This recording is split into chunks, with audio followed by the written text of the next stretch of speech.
Well, I am back for part 2 of that coin collection video that you guys saw. A few videos ago, I bought a coin collection and I hunted all of the nickel stuff, the Indian head cents and the foreigns and the silver stuff in part 1. And I said I would save all of the Lincoln wheat cents and small cents for part number 2. That's this video. Stay tuned as we go through the loose coins from that bag, which are now in a jar, as well as those rolls to see if we have any better dates, better condition coins, or maybe some of the rare varieties.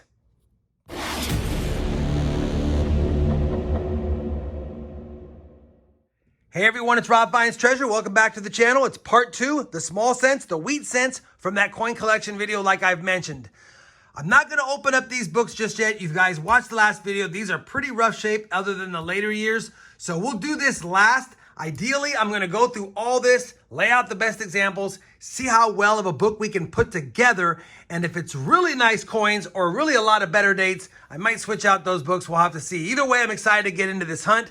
First, we're going to go through these rolls. Now, I will be double checking for the 1917 DDOs.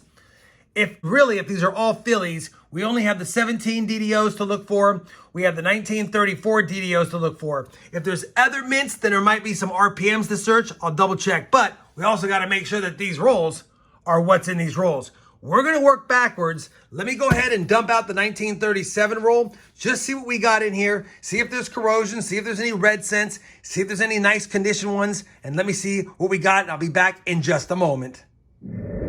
All right, the 1937 roll is dumped out, and obviously the end coin is definitely a 1937. Not that bad a shape. Looks like there's a 37 there. That's a 39. Of course, I've searched rolls like this before, and there's a lot of mistakes that are made. And then this one has a mint mark. 1937 Denver. So it's definitely going to be a roll, or at least meant to be a roll of 37s. And as is with every search, maybe they just left the Denvers and the San Franciscos in here. As you know, 1937 DNS coins are a slightly better date with that mint mark on them. So I'm going to run through this really quick. I'll give you guys a recap of what we had to see how many 37s, Ds, S's, and any other dates we find in this roll. All right, we've got it done. The 1937 roll was pretty much true to its name. 37 fillies we had 47 of. We had one lower minted 1937 Denver, not in that bad a shape. We had one 1934, not the DDO. I'll put that with the 34s. And one 1939 in decent shape. I'll add that to 39s. Let me get this rolled up. Move on next to the 1934s. I'll dump it out. I'll validate with you guys that it is all 34s. And then we'll look for mint marks or any varieties. The roll of 1934s had 49 1934s. And one 1934 Denver, lower mintage, under 30 million mintage, so we'll take it. Put that to the side, we'll add that one in, that's 50. Now I'm gonna check for the 1934 DDO. It's not listed on my mat because it's a very tough one to find in circulated brown condition. It's just got a little bit of the 9 and 3 from the date showing below it. Let me show it right here. That's the 9 and the 3, a little bit of hub doubling there. And yeah, it looks like the guy who was making the die noticed it was off center or off alignment, barely pressed down on it, took it back up, and then finalized it, but left a little imprint. So almost impossible to see in circulated brown conditions. But we're going to quickly scope them all. If I notice anything in there, I'll let you know. If not, we're going to move on to the 1930s next and see if we have some mixes, and then I'll get these rolled up. Unfortunately, no good goodies in the 34s. We got a 34D, like I said, but no DDOs. Moving backwards, looks like a short roll, not a full roll. Let's see what's in this 1930 marked roll. The 1930 roll was actually no 1930 fillies, all 1930 Denvers. This is probably the nicest 1930 Denver in the roll. One 1930 San Francisco, so it's also the nicest, but it's the only one. 1930S looks cleaned. And then it also had a 1939 again. We like to see those in the rolls.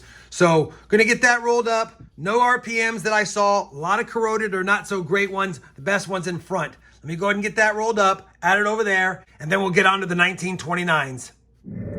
We have gone through the roll of 1929s. No fillies, no San Franciscos. It was all Denvers, and the best 1929 Denver is right here. Obviously, I'll take the Denver and San Francisco mints over the fillies because those are better mints for that year. We also had two 1919s mixed in there. both Philadelphia, and yet again, haven't had a roll with at least one 1939. This one gave me two more. Let me get all this rolled up. Now we're moving on to the 1919s, and let's see if we have different mints as well, or are they all Denvers?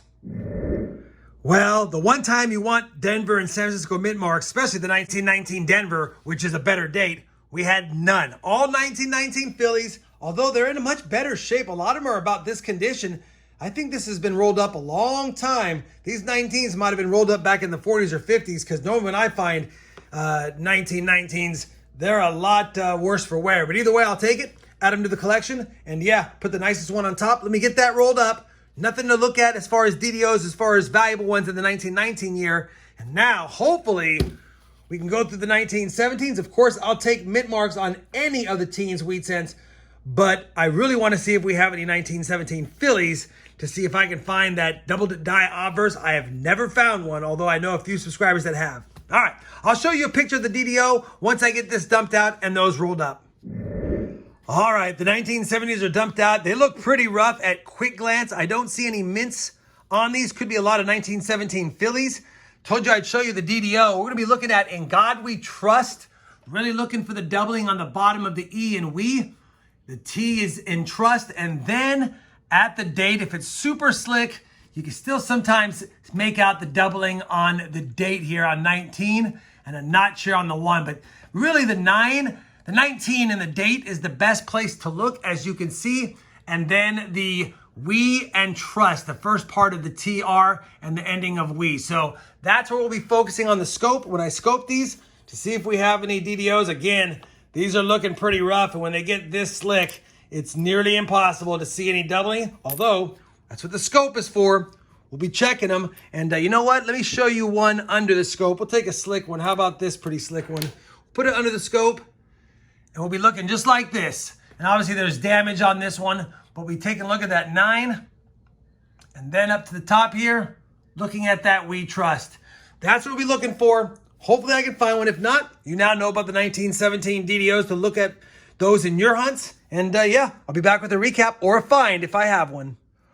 We have finished going through the 1917s. Unfortunately, no DDOs. I actually had a partial roll in my own stock left over, so I went ahead and filled up my partial roll, and then we added the rest of this. There were two 1917 Denvers, although most of the coins in here are in really rough shape. So all, what is that, 48 of them, assuming there was 50 in the roll, 48 1917s, no DDOs, and two 1917 Denver. So that's going to conclude the first part of the hunt, which was going through the customer rolls. I had fun doing it. Obviously no good goodies in them, but still fun running through them.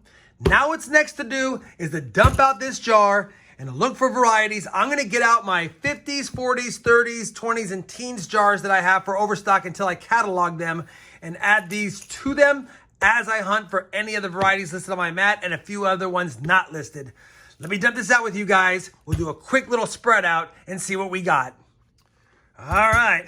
Just some Wheat Cents. There might be a few memorial backs in here as well because I sorted these pretty quick when they were all laid out from the last video, and it is possible I didn't see a memorial back. We already pulled one out earlier that I caught. But either way, nice lot of Wheat Cents here. There should be some damaged steel cents in here. And yeah, even some clean coins, I would imagine, and maybe a splash of red on the more modern ones.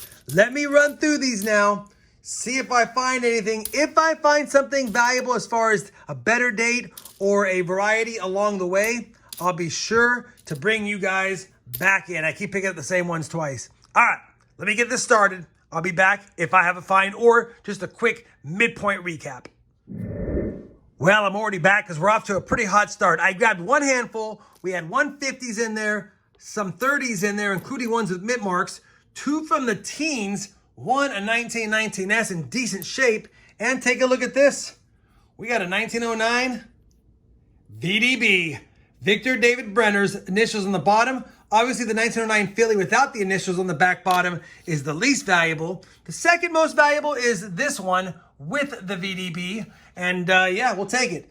Probably an $8 coin in this condition, maybe a little bit less, maybe a little bit more to the right collector, but either way, it's still a nice find, a first-year issue, and I'll take it. So off to a pretty hot start. I'll be back if I have another good find. We're continuing to go through the sort on probably a fifth or maybe a sixth of the way done at best. Wanted to bring in though, because take a look at this.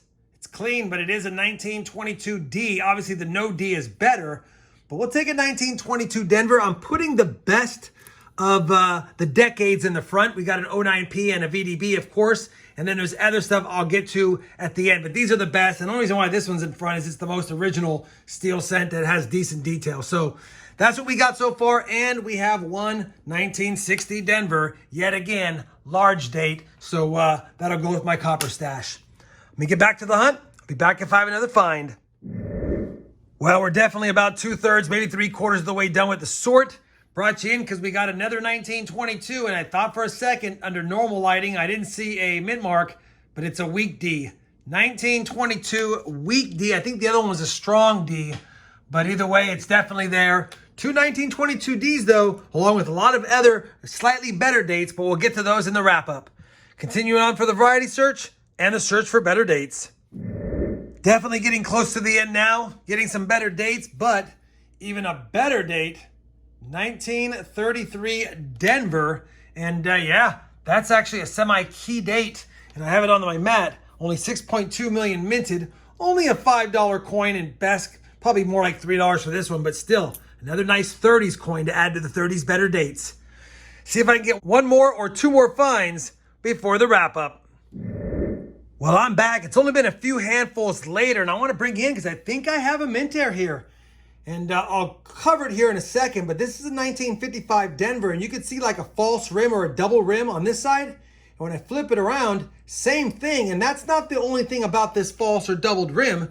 If I put it under the scope at an angle, and see if I can get this, yeah, you can clearly see there's actually an elevation that's twice on this coin, and there is a recessed area between the doubled rims, and that's all the way around this coin. Let me see if I can get it cleaned up now for you guys. Take a look at this. It's literally all the way around the coin. It cuts off some of the design, and then if I flip it around, it's the exact same thing all the way around the other side. Now, I'm not an expert on mechanical strike airs like stiff collar strikes that give false rims and double rims, but I believe, and somebody maybe down in the comments can correct me who's more of an expert on mint airs, but is this a type 1 stutter strike that had a stiff collar and produced a false rim, or is this something else? Either way, it's not supposed to look like this no matter what, and it definitely, in my opinion, happened during the minting process. But again, I'm not an expert on mint airs. Maybe somebody can help me down in the comments down below. Either way, I'm going to hold on to that because that's a cool find for me. And we'll get back to the hunt. See if we can find some more goodies in the remaining cents on the mat. We are back again because we've got a semi-key date yet again. Hopefully you guys can see this. This is a 1926S. And yeah, pretty slick on the 6, but it's definitely a 1926S. Obviously a lower mintage, 4.55 million minted. And I'll take that. Got lots of good dates to cover in the wrap-up, and we still got more to search. I bring you back for yet another 1922 Denver. 3 of them now in the lot. All right, we have gone through all of the wheat cents. Obviously, these are my overflows from my hunt, so we incorporated what we found today into these. So I don't have a breakdown of how many 50s, 40s, 30s, etc. we had, but I will tell you, this jar that we hunted today was chock full of 1939, 38, and 34 fillies. So I think there was at least a roll of each in there, maybe a couple of rolls of 39s and 34s. Either way, that was probably about 30 to 40% of all the coins in that jar were those 3 dates. We did get the mint air, in my opinion. Again, I would like some second opinions down below in the comments. And then we had a couple of nice original steel cents. This 43D is a candidate for probably fixing using one of my methods I have in a short. I'll pin that short video up here for you guys to check out. This would probably come out nice in about hours of doing that restoration. And then a couple of somewhat red or some splash of red 50s. Those were the 2 best. Probably just going to throw them in the jar, but wanting to show the best from the 40s and the 50s. No varieties. No varieties to speak of. No RPMs that I could find. But down here are the better dates, and we're going to work backwards. We do have 2 nice 1939 Denvers, 38 Denvers, and a decent 1938 San Francisco, a 37S, a 36S, and a 35S. A lot of San Francisco minted stuff in here as far as the better date stuff. A better date 1933 Denver, it's actually a semi-key. 332 Denver's, the best is on top. A tougher date 1931 Philly. And then we have two, 1930 S's and one 1930 Denver. This is the best 30S, and this is the best 30 Denver. Is that a Denver, or am I seeing wrong? That's an S as well. Holy cow, did I even have a 30 Denver? What's down here? No, 3 30S's. My bad, no 30D. And, sometimes when you're tired, you miss things. Either way, there you go. Moving on down, we have a pretty chewed up 1928S and Denver. We have a handful of 27S's. We've got the semi-key date 1926S, two 26Ds, two 25S's, a 24S. We have 3 22 Denvers, 2 are a strong D, 1 is a weak D, and then we have a couple of 1921s. So not too bad in the 20s. Then we go down even earlier. 16S is one of the better dates down here. 16 Denver, couple of, 3 15 Denvers. We had 3 1914s, that's the best, no 14 DRS, of course. We had 2 13s, that's the best of the 13s. A whole bunch, 4 1911 Denvers, that might be the best.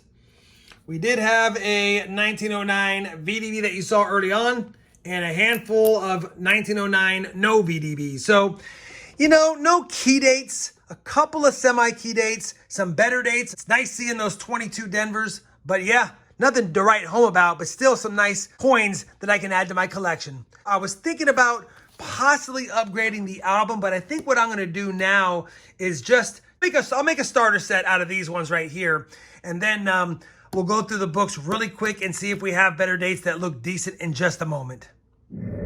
All right, I have closely inspected, at least to the best of my ability, all of the wheat cents that are in these two albums to make sure we have the right ones in the right spots. I'll tell you, this 14S was a bear to validate, but it's definitely a 14S. We're only missing all the key dates. 09S VDB, 09S, 11S, 12S, 13S, 14D, 24D, 31S. That's it. I think 8, right? 1, 2, 3, 4, 5, 6, 7, 8. Only 8 cents missing from 1909 to 1958. They actually get a lot nicer here at the end, but I have a lot of nicer coins that I could switch out. I think taking what I just grabbed out of the jar, I probably could update a handful of these. I won't be able to add any coins to this album, but I definitely can upgrade some of the coins and make it a nicer starter lot and just leave it in this book maybe if I don't have another book. Let me see if I have another book. If not, I'll come back after I've switched out and let you know how many more I've upgraded based on today's hunt. And then we'll see what we're doing with this set of pennies. Only missing 8. Can't get mad at that no matter what condition they're in. I'll be back in just a second letting you know what we did.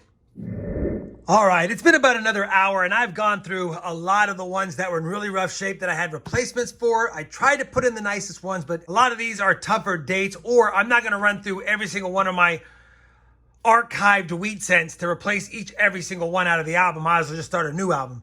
That being said, it's a much better album. I probably upgraded about 17 different wheat cents, and I don't remember which ones they were, but we definitely have a lot more red ones in the later years. Obviously, a couple of nicer ones in the early and mid 40s.